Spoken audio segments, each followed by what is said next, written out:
میرے صابر پاک کا جلال پوری دنیا کے اندر مشہور ہے۔ کس کو کہتے ہیں صابر پاک؟ ارے وہ صابر پاک کلیری وہ ہیں کہ جن کا جلال پوری دنیا کے اندر مشہور ہے۔ اللہ کے وہ ولی ہیں کہ جن کا جلال پوری دنیا کے اندر مشہور ہے۔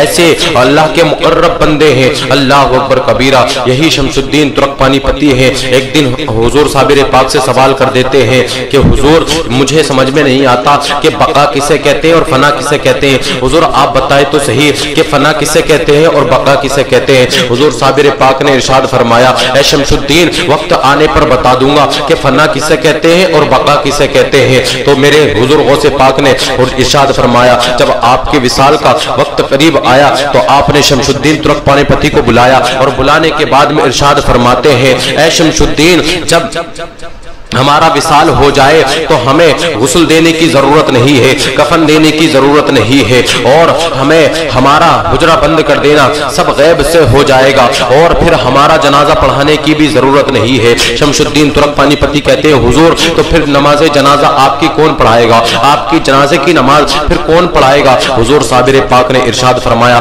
شمس الدین ایک گھوڑ سوار آئے گا اور وہ نماز جنازہ پڑھائے گا۔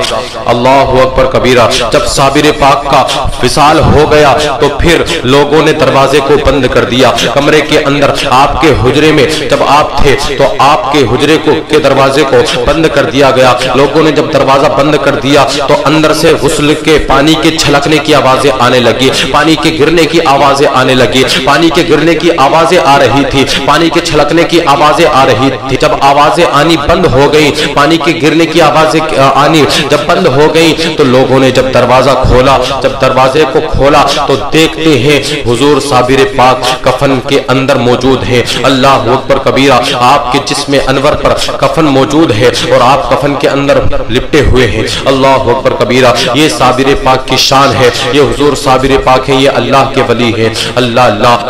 اب اس کا انتظار ہے جو آپ کی نماز جنازہ پڑھائے گا۔ بڑے بڑے اولیاء صف میں سب باندھے کھڑے ہوئے ہیں، بڑے بڑے اولیاء سب باندھے کھڑے ہوئے ہیں، بڑے بڑے اولیاء لائن میں لگے کھڑے ہیں، آپ کے مریدین سب باندھے ہوئے کھڑے ہیں، بڑے بڑے وقت کے جید علماء اپنے وقت کے جید علماء صف میں کھڑے ہیں، سب ہاتھ باندھے کھڑے ہوئے ہیں، لیکن اس کا انتظار ہے جو آپ کی نماز جنازہ پڑھائے گا۔ بڑے بڑے اولیاء کرام آپ کے جنازے کے پیچھے ہاتھ باندھے کھڑے ہیں، لیکن کسی کی ہمت نہیں ہے کہ کوئی نماز جنازہ پڑھا دے، لیکن انتظار صرف اس کا ہے جو آپ کی نماز جنازہ پڑھائے گا۔ اللہ اللہ۔ جب ایک نظر اٹھائی تو دور تک گرد و غبار اڑتی ہوئی نظر آ رہی تھی، دھول اڑتی ہوئی نظر آ رہی تھی۔ جب دھول قریب میں آئی، گرد و غبار قریب میں آیا تو دیکھا کہ گھوڑے سے ایک سوار اترتا ہے اور اترنے کے بعد میں نماز جنازہ پڑھاتا ہے۔ نماز جنازہ پڑھانے کے بعد میں گھوڑے پر سوار ہوتا ہے،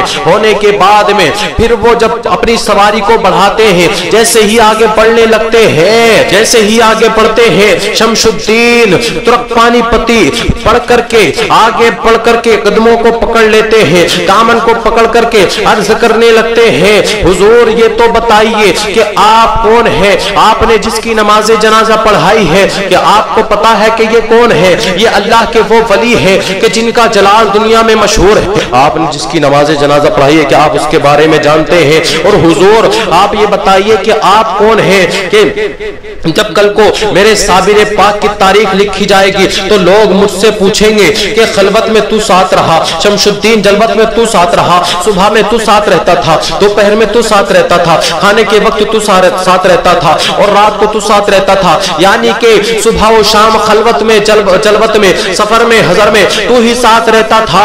تو بتا ان کی تاریخ کیا ہے؟ ان کی نماز جنازہ کس نے پڑھائی تھی؟ میں نام کیا بتاؤں گا؟ جب ادیب اپنی کتابوں میں لکھیں گے تو میں نام کیا بتاؤں گا کس نے نماز جنازہ پڑھائی تھی؟ حضور آپ یہ تو بتائیں کہ آپ کا نام کیا ہے، یا پھر آپ اپنے چہرے سے پردے کو ہٹا دے، نقاب کو ہٹا دے تاکہ میں پہچان لوں کہ نماز جنازہ کس نے پڑھائی ہے۔ اللہ اللہ۔ جب اتنا کہا تھا تو جب چہرے سے پردے کو ہٹایا گیا